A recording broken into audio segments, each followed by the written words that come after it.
Hello, community. We are 1, 2. Comic Talk, and we're just, oh my God, we're just out of our minds for about the day that we're about to have. I mean, we have a great guest, we have an excellent co-host as always, and this is another one of those events that you and I went to. Not only got to meet the writer, but the artist, and that was a blessing. And a friend of mine from work. But anyways, um, Christy, fine morning to you. I'm glad that you get to hang out with us and here with us on this experience. And I hope you're doing well. Thank you. I am. I actually had to grab something to eat because I was like, I can do this show and I can be. And then I was starting to feel like the crash. I'm like, all right, fine. I got to do it or else I'm going to. So I'm sorry in advance if you see me eating. It's my breakfast. No, it's all good. Now the Hold up. Fine individual that we have here today. Well, is that you ringing? Yeah, I have. It's not gonna stop. It won't. All right, go run and get that, and then that way there's an alarm going off as an announcement for what's going on right now. Anyways, to get back to that, we asked a gentleman to come on today that we had met some months ago, and Kai and I had fell in love with this story as soon as we were just reading some of the summary of it. This is a story that is entrenched in history, has a lot of horror, has a lot of detective in it. There's twists, there's turns. It touches on a lot of current things that are happening now as far as race, status. I mean, there's so much going on in the story that it's hard to just appreciate one aspect of it. The story I'm speaking of is Philadelphia. The individual I'm speaking of is Mr. Rodney Barnes. You may know him from as writer, producer of Boondocks, worked with projects like My Wife with Kids, Everybody Hates Chris, American Gods, HBO works. You know, there's so much going on, receiving things, meaning top awards, honors, Peabody Awards, American Film Institute, Writer Guild America, NAACP Awards, which I know he and I have crossed paths because I've worked it. It's amazing to me the accomplishments that this individual has had, but I can go on forever, and I'd rather not. The reason why I would rather invite this fine gentleman on and have him basically tell you a little bit more about himself. Mr. Rodney Barnes, how you doing, sir? Good morning. I'm fine, thank you. Thank you for having me. Hey, we are greatly appreciative for you being here. I mean, Kai and I, this is a story that he and I love sharing, and it means that much more to us that we get to share this story with the community along with sharing you with the community. So thank you for being here. You're more than welcome. You're more than welcome. I'm glad you guys like the book. Can we ask of you to give a little, how should I say, a little more in-depth bio? Sure. I'm a writer, a screenwriter primarily of television and film. For the past 3 years, I've added comics to that list of literary work. And probably be a lot more comics to come. As you so finally introed, I've worked on shows like My Wife and Kids, Everybody Hates Chris, The Boondocks, American Gods, Runaways, Wu-Tang, and American Saga. And I'm currently executive producer and writer on a show tentatively titled Showtime. It's based on the Showtime Lakers of the 80s for HBO. But a bunch of other stuff, bunch of other comics, a lot of things in the works. It's a great time. Now, when you were first being brought up, you're raised in Maryland, am I correct?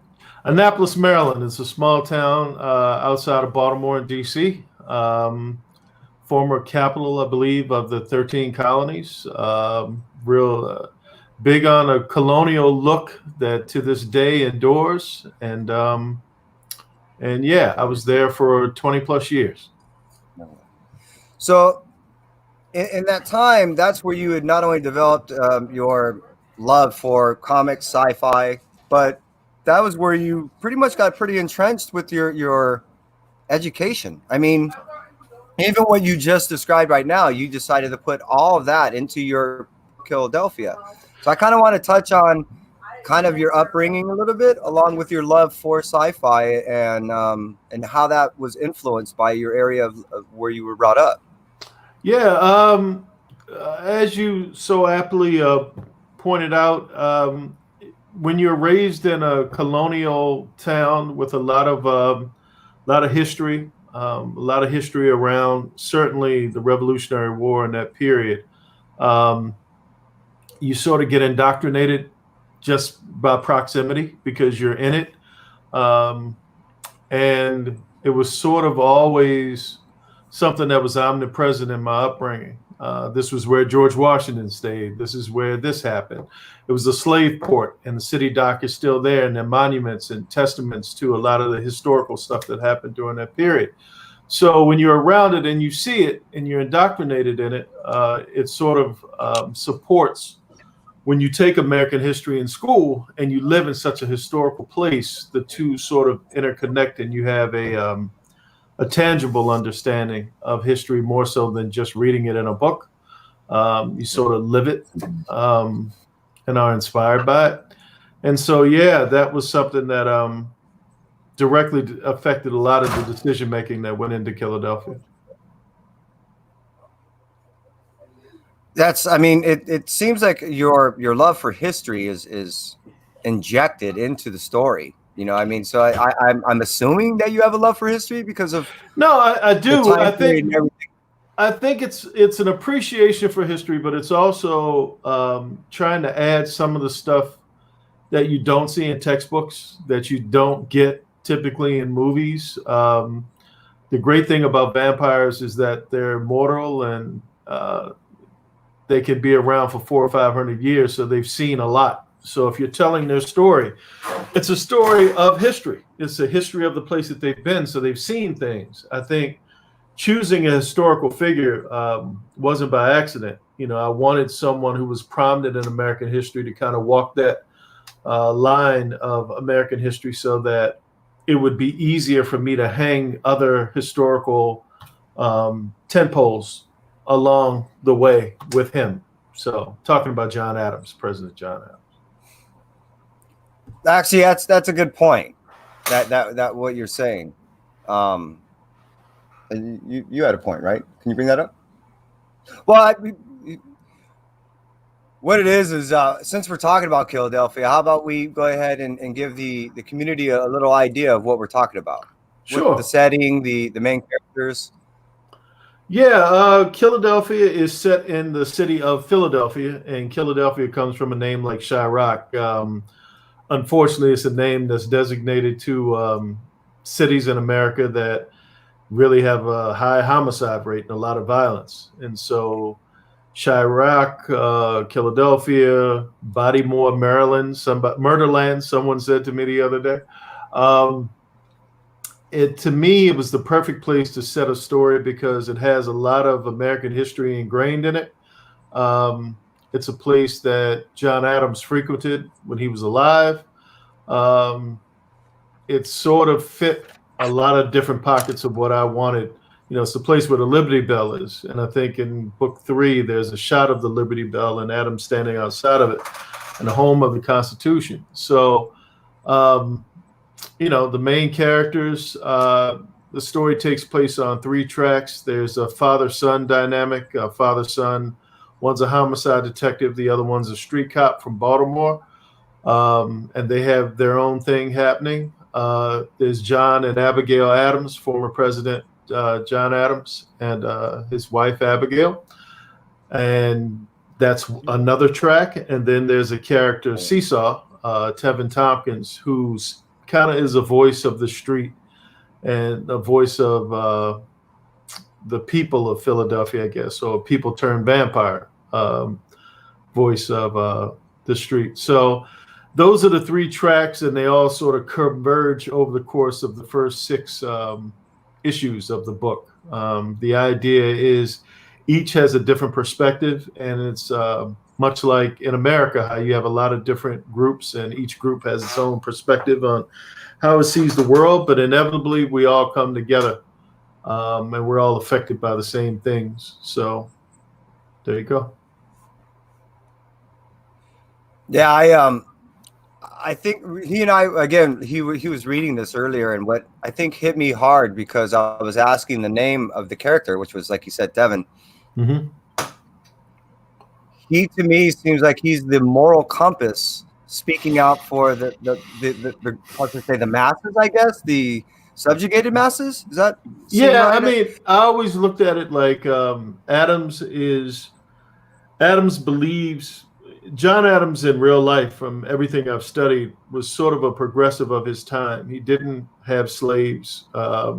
He believed in women's rights relative to the period of time that he came up in.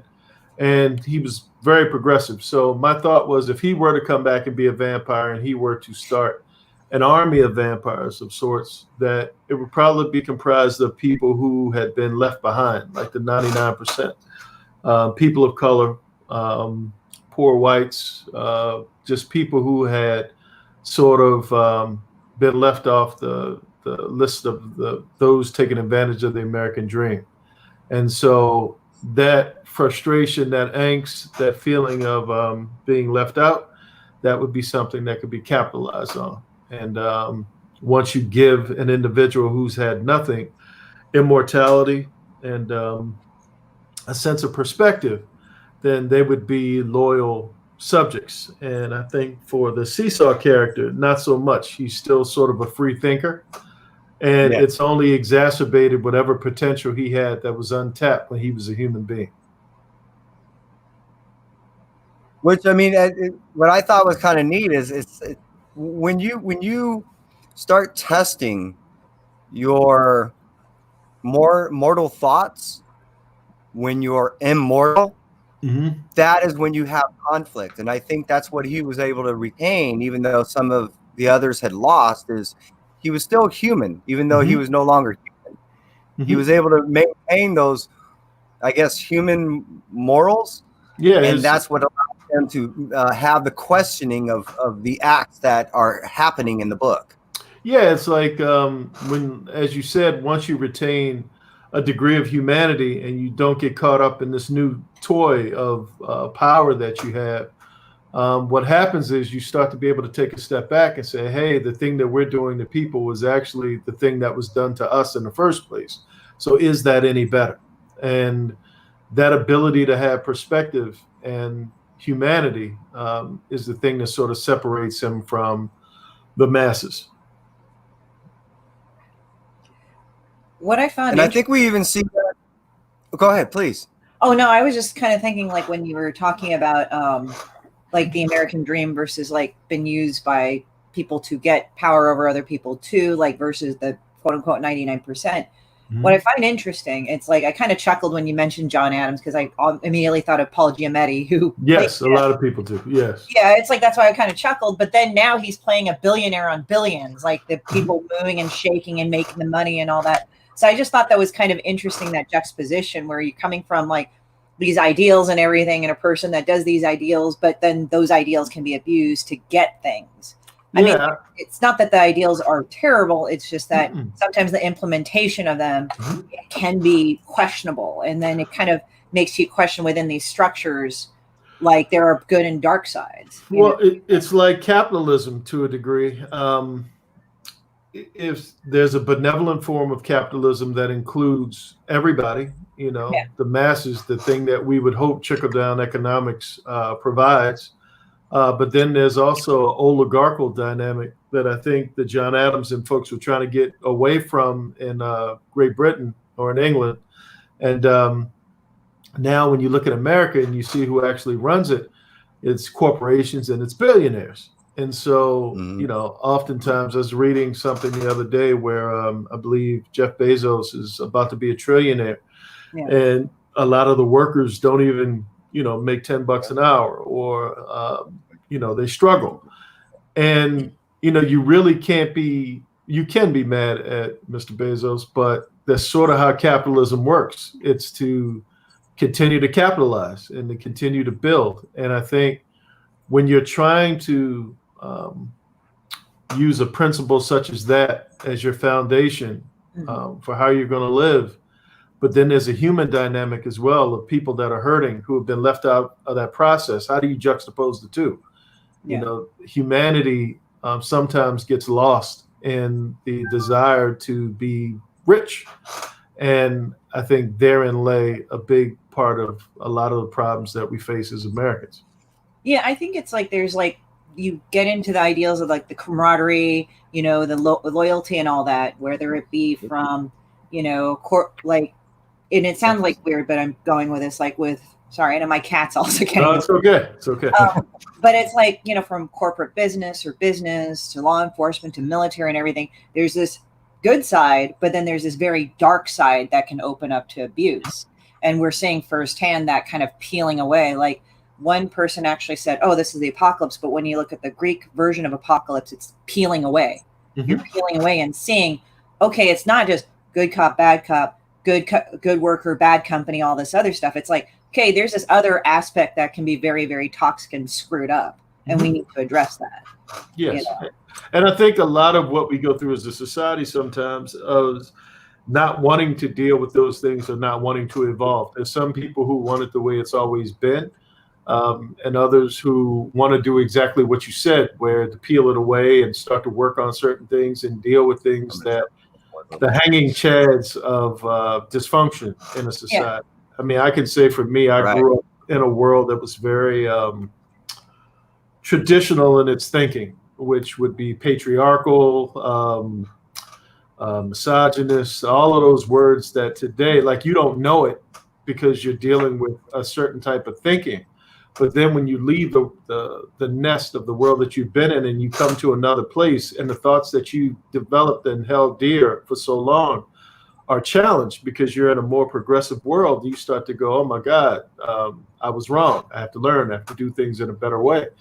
And some folks don't want to go across that bridge. Some folks want to hold on to the other way of doing things. And that's the part that makes it. What I find interesting is everything that both you and Chrissy have been talking about for the past few minutes, everything that you have writ into your book. This is not something that we went off of the rails on. Everything that we just discussed. The social injustices, the financial injustices, the way that we structure our systems, the way people look at other people, the way our systems are set up. This is all written into your book. These are things that you touch. And not only do you touch them, but these are things that usually people shy away from. And you hit all these things head on. Yeah, I find that rather fascinating because you've been able to touch on these things, but they're not the forefront of the story, even though if you want them to be, they're no, I think of it. When you mentioned before my interest growing up as far as science fiction and horror and all of that stuff, if you look at the best of those genres, they typically had something under them that was reflective of the world that they were in at that time, whether it was the fear of nuclear power with Godzilla or capitalism and consumerism with Dawn of the Dead, or fears of the Cold War or whatever. Typically there's a genre element to how stories are told. Even the breakdown of the city and everybody running to the suburbs, Nightmare on Elm Street, that you're still not safe, even when you lock your doors and you think you're safe. And so when the idea came to try to tackle a horror project and a vampire project, something I'd held dear for a long time, it was like, how can I take elements from the world that we live in right now and create a book that didn't feel like medicine, because people don't want to be preached to. And but if you can integrate them, no pun intended, into the story, and they're just an aspect of what the characters' goals are and what their wants are, then there's a way of going about it where it's coming through the eyes and the voice of the character, not so much me. So that's why all of those things that we were talking about are in the book, because they're things that I care about. And, certain a certain point in life where you want to kind of infuse your thoughts and ideology into literature.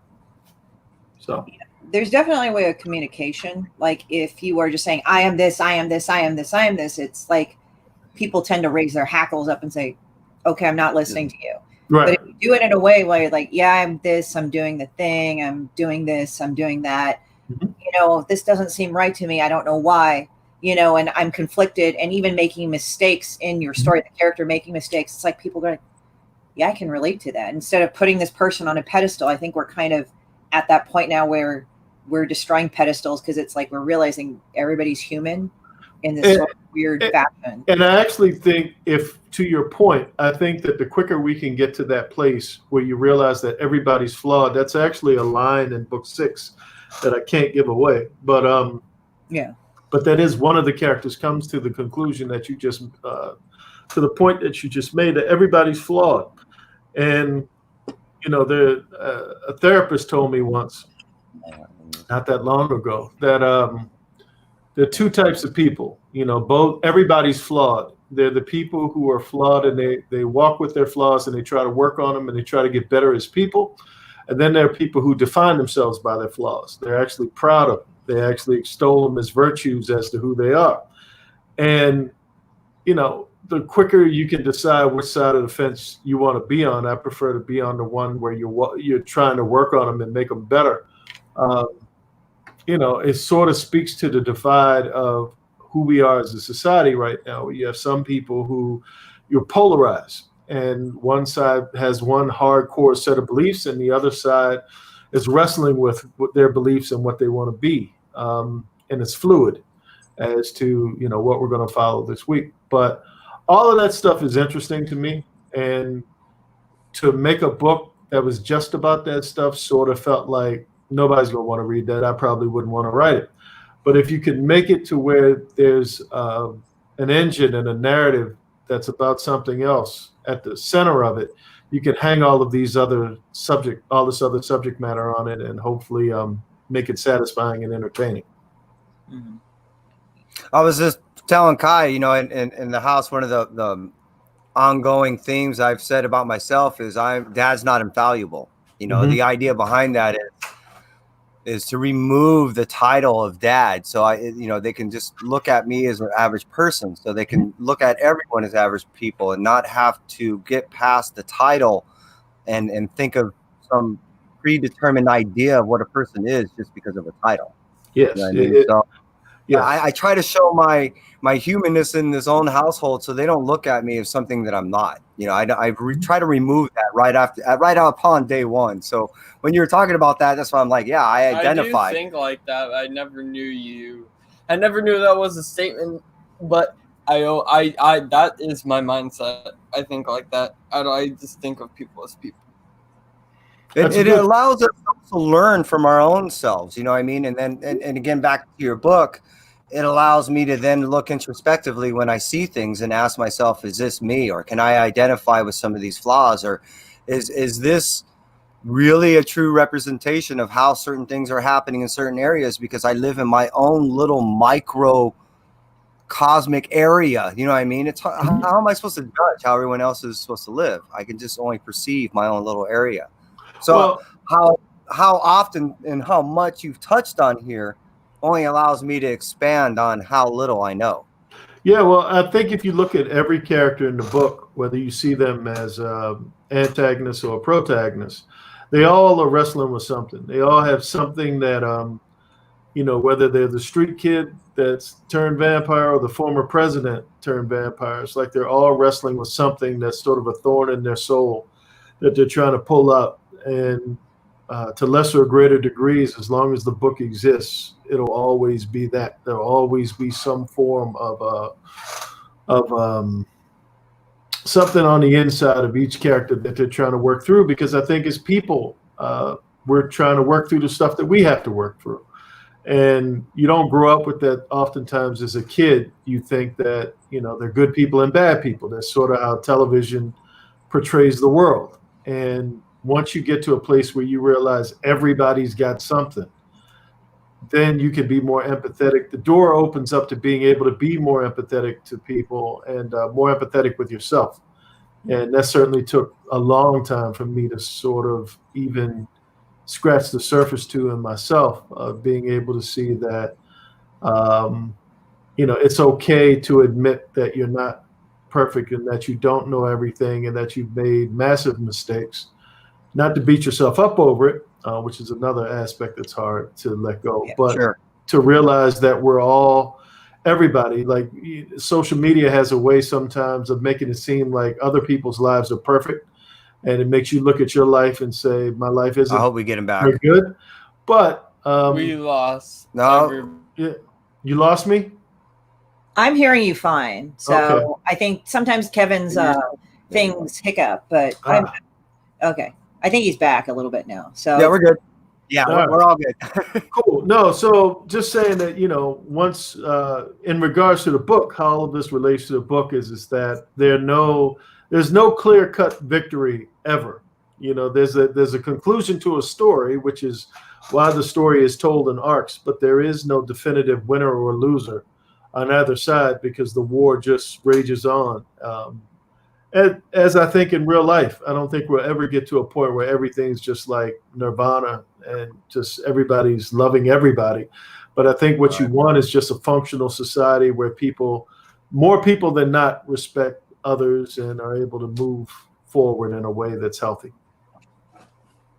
So in a way, by all the characters always going through something, isn't every character being progressed all the time? Mm-hmm. Like they're always having their storyline progressing because they're always going through something, right? Yes, I mean the Brittany and Brianna story. She's the girl vampire that she appears in books 2 and prominently in 5, and I think she pops up in other issues. In some books you'd be able to just dismiss her as just another vampire, but then when you realize she's got this ongoing thing with her sister, and they came up in the Civil War and they lost their parents, and there's a story that goes with them that speaks a deep story. Yeah, that speaks to them being able to them wanting to hold on to each other. Like I think we're all looking for somebody in life to kind of walk through life with us because it's hard when you're alone. But as she's going through the machinations of not being able to have what she wants, to your point, she's progressing. She's progressing as a character. It may not be progressing a plot per se, and at some point it will. But for now, I'm hoping that in arc 1, the audience is getting to know everybody. The audience is getting to know the world and build a relationship with the world. I think what I like about what I've heard about the series, I'm familiar with some of the past work, with Boondocks and things. There's this seems to be this trying to kind of facing it head on, but not facing stuff head on. Like, well, I say this and everything else. It's more of like, look, we need to look at this. We need to look at it for what it is. This is from where I'm coming from.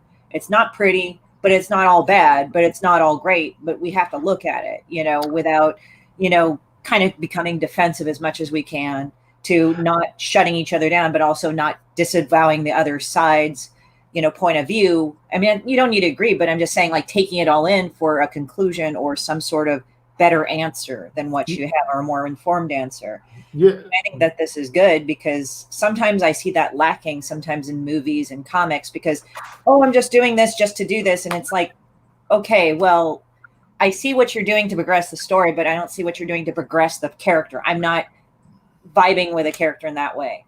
Yeah. No, well, to your point, I think that it's two things. One, I don't have any answers to anything. So the characters don't have any answers to anything. Yeah. And I don't take a side. I don't take a side where I say John Adams.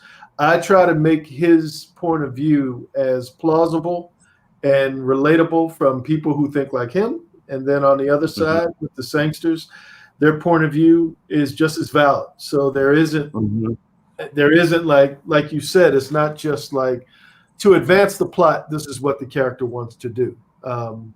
But once he or she gets what they want, we don't know them any more than we did before. So the idea is to always get it to a place where there's something in the back that you're getting out of this issue, hopefully, about this character that you didn't have prior issues. Yeah. Yeah, and I actually like that because I like to connect to the characters and what they think and feel. Like when I talk with people on certain things, it's like I want to see where they're coming from and what they feel, think. Mhm. So it's just like, okay, I want to see your logic. It's for me, it's a logic pattern. Like, okay, from you going from this point A to point B to point C, I want to know what that is. Like you mentioned sci-fi beforehand, and I'm even thinking contextualizing it with sci-fi. Like I like Star Trek. Mhm. And, there's that debate. Picard was better. Kirk was better. I'd say they were both captains that needed to be who they needed to be at their time. Mhm. You had Right. Kirk, where you had the Klingons being this wild, untamed. They were no less of a noble race, but they were going at the Federation hard. So Kirk had to go and punch people and be more physically violent, be more stronger on that level. And I don't mean stronger like that's better. I'm just saying be more forceful. Whereas Picard, for example, a lot of races that were once antagonistic toward the Federation, like the Klingons, are now integrated into the Federation, but they have their own autonomy.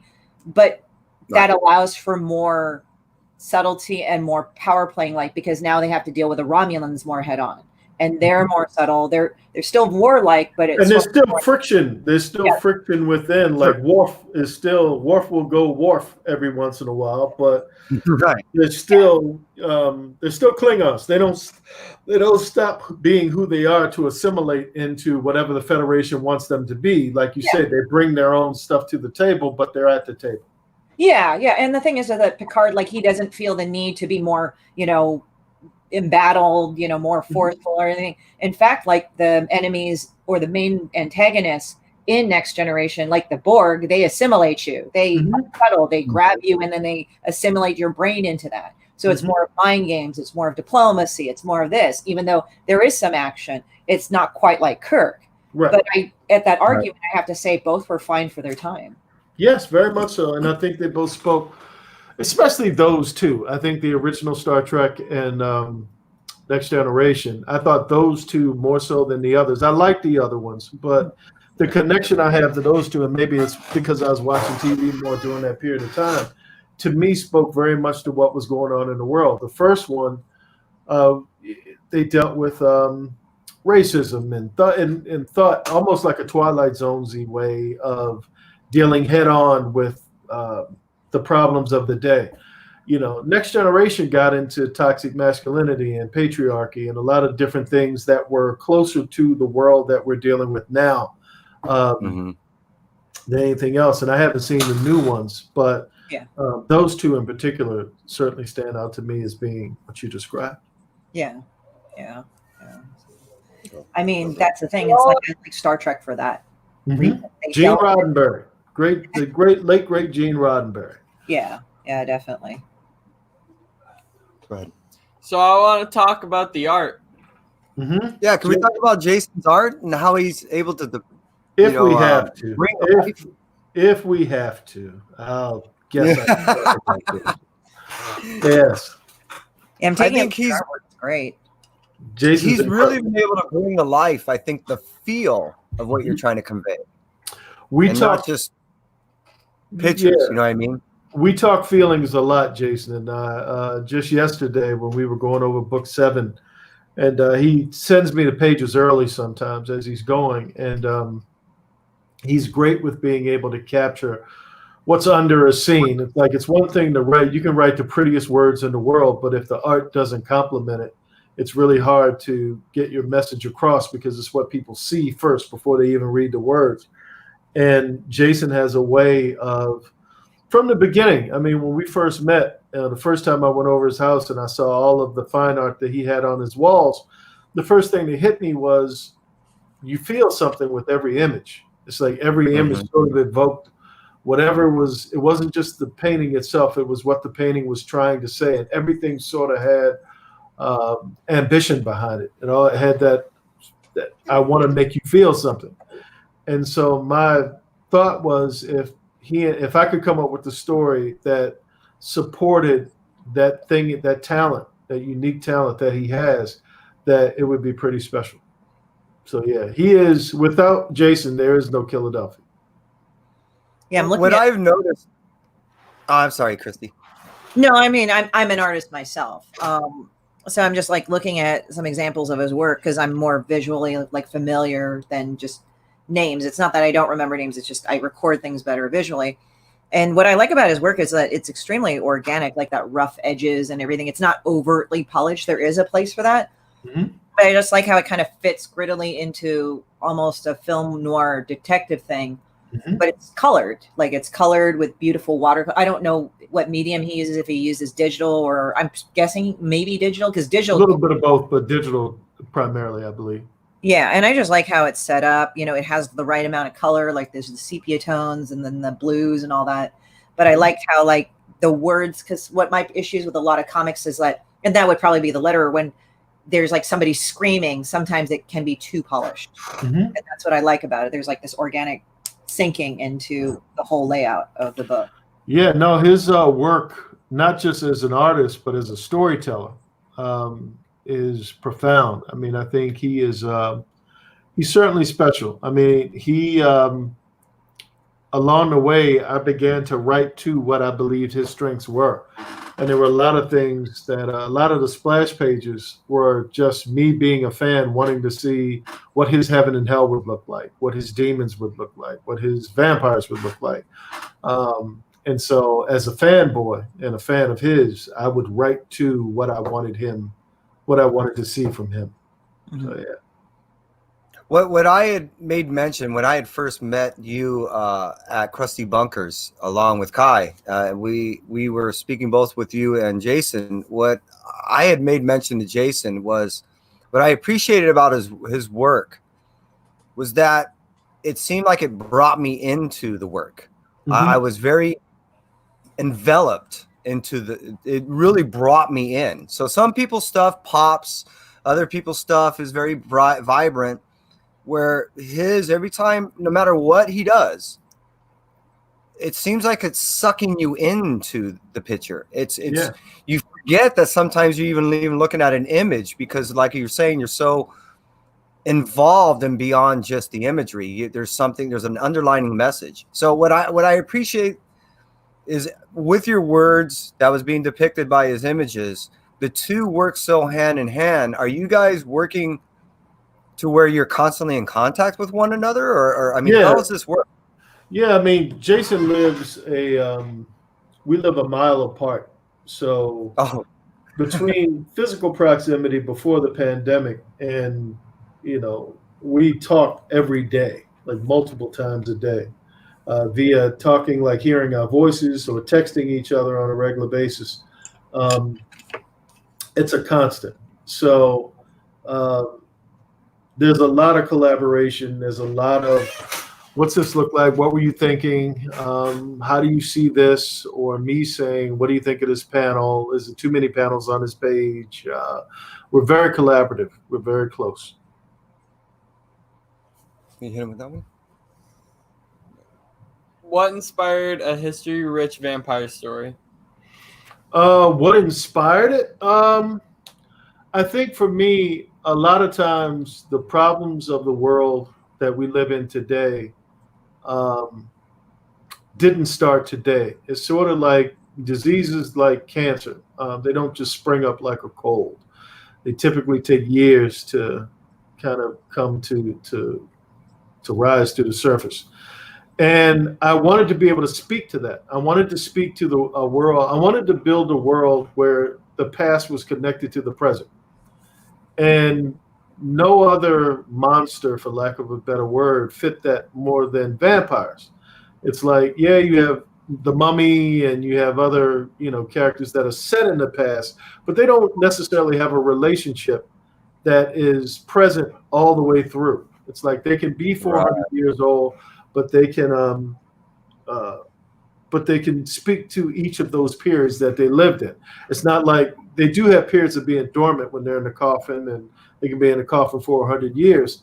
But my thing is that if I were 400 years old, that's its own kind of power, because I have context to the world that was and to the world that is. And you could almost predict what the world's going to be because you've been able to step all the way through. So vampires in history fit for me. It's like I'd seen books before where you had, Abraham Lincoln, vampire killer hunter or something. And it's Abraham Lincoln, Vampire Hunter. Yeah, you go. And there's a couple Cowboys and Aliens and different books where you took history or you took different dynamics from different periods of time and converged them together. And I always thought it was cool. But if it's just on the outside, that thing happening and not necessarily coming from intrinsically the story, oftentimes it can feel like just a device. Like, man, wouldn't it be cool if? And I wanted to actually reverse engineer that to where there was an objective want at the beginning in the 1700s that relates directly to the objective want in the 21st century. Wow, God, this has been very insightful. I mean, I think both for us and I think the community at large. I would like to basically wrap it up by saying a couple things. Oh, what? No, there's one more I gotta talk about then. Okay, so you know how you were talking about the art? Mm-hmm. There was one page with, I'm pretty sure it was Sangster, and it was when he was in issue 5 when he was talking about his regrets and sins and his angels and his demons. Yes. Just laying there in pitch darkness, and then there being an angel on the top left and a crazy demon on the bottom right. I think that art and the text was just, that entire scene was great. Thank you very much. Thank you very much. That came directly from I went to the Sistine Chapel not too long ago, and it's a lot of art that you see a lot of that Dante's Inferno inspired, like demon angels and all of that kind of stuff. And I'd never seen in a book that was, in quotes, an urban book, that type of, I'd never seen the characters prominently set in that world that also came from the streets as well. And I think sometimes you get the idea that characters who come from the streets just kind of occupy a street world, that they're not connected to other aspects of literature and culture and time and all these other things. So I had seen a picture in Dante's Inferno that inspired the thought to try to motivate Jason to say, hey man, I would love to see what you would do with a page like this. So yeah, that image, that's one of my favorite pages of the entire run. Oh wow, mine too, dude. Honestly. Nice pick, man. Yeah. Well, we do have a couple of rapid fire questions for you Sure. that we like to ask people. For instance, you were talking about that you just recently went to the 16th chapter. So we have this question to ask. Favorite vacation spot? That's a hard one because there's so many. Vacation, I went to Bora Bora a few years ago, and I want to go back. That's probably because it's so quiet. It has everything. It has the sun, the clean water, and all of that. But it also, there were so few people there that you could actually relax. And if you're there to spend time with your family, you can actually spend time with people sort of unencumbered. Whereas if I go to Disneyland or Disney World, it's almost as stressful as Yes. anything else because it's thousands of people. So it's hard to, and crowds bother me. And so, yeah, I'd say Bora Bora. Yeah, Okay. You know what? That actually seems really nice. Is it a beach? Or Bora, what is it? It's in the Caribbean area. Yeah, Very it's an island. It's in the South Pacific. It's I believe it was the South Pacific, but it's in the middle. It feels like it's in the middle of the ocean in a way. We were in this little. It was beautiful. It was a villa, but it was in the middle of the water, and you could literally go out back and dive in the water. Oh wow! You'll see in a lot of those fantasy pictures I see on Facebook on travel pages from time to time. You'll see pictures of it, and there's another place. It's skipping my memory. They they show both of them together. But all of it to say, it's as beautiful and pristine. If you look up Bora Bora and you see the villas, it's as beautiful in real life as it is. And oftentimes, like, people will do like advertising to make something look prettier than it is. This actually lived up to the pictures that I saw before I got there. Nice. I think he's got a new request of a place to go to. Yeah, go for it. Tahiti. It's right outside of Tahiti. Go for it. I'm there with him when he said that he doesn't like crowds. I don't like crowds either. I know, and I'm there too. Yeah, we're the same. We're not really big crowdy people. No, I like watching them, like for sports and stuff. Like I like being at home, watching people be in crowds and cheer, but I don't want to be part of the cheer. I'm one of those weird people, like I don't mind crowds from time to time, but if it gets in my way and if it annoys me, then I don't want it. Like Disneyland, I actually don't like going to Disneyland. I appreciate like the work that they do to create an environment. I would like to see Galaxy's Edge just to see what they do. Yes, but I've been there twice and I couldn't get on into anything and just went home. Right, and that's the thing. It's like Disneyland's kind of a job in itself, and some people are like, "We're going on to Disneyland," and like, "What? You're going on a safari? Okay, bye." And I'm not going to pay like X amount of money to go and like stand in line. No, they're very efficient about doing it, but I'm just like, no. If you stay at the Disney Grand, which we did a couple of times, it's kind of cool because you're in the park, and if you want to take a break, like you can go back to the room and take a break, and then revisit Insanity again. So it's not just like one insane thing, but that's not what I consider at any time vacation. Like I'm gonna no. Yeah. Your last movie that you watched? The last movie I watched. The other night I watched, I think it was The Thing. Which one? The John Carpenter? Really? Yeah, the John Carpenter one. I love that one. The other night, it was one of them because I was on Shudder because I like Creepshow, the TV show, and I was flipping around and saw The Thing, and so I watched The Thing. I think The Thing is a great movie, like the John Carpenter. And it's funny because it was a flop too. It was a flop when it came out, but over time became a cult favorite. Well, what I like is that you'll have periods of normalcy in between the creature.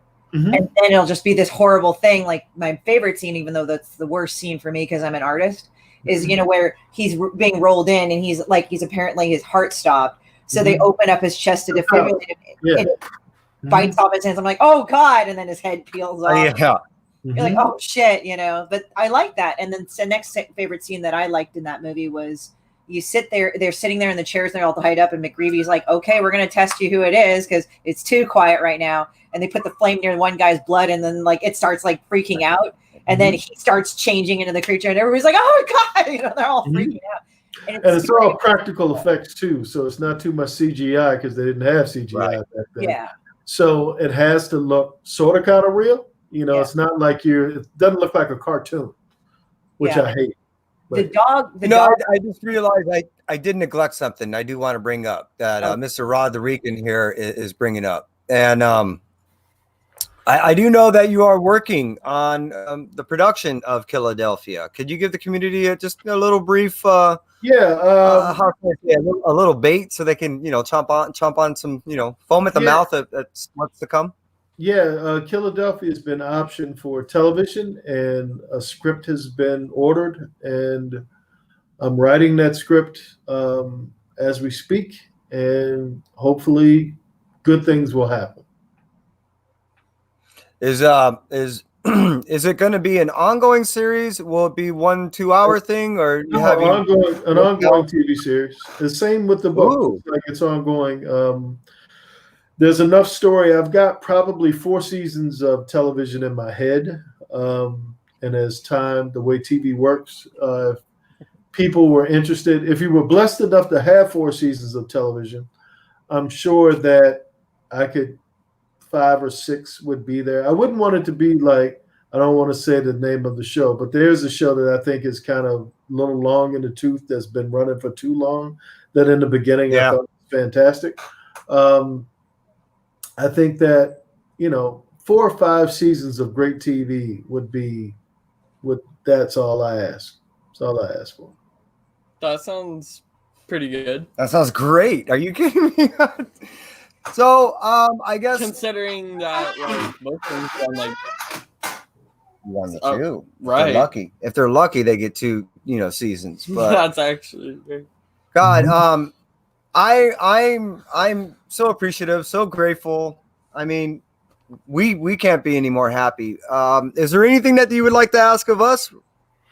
No, not really. I mean, I think we were fortunate enough to have a little bit of conversation before this started and online. So, pretty much it is what it is. I appreciate you guys reaching out and taken interest in Philadelphia and wanting to talk a little more about it.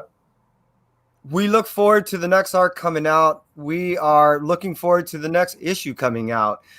He and I, this is one of our favorites, and we know that we're going to keep throwing this on our poll and keep reading this as long as you keep writing it.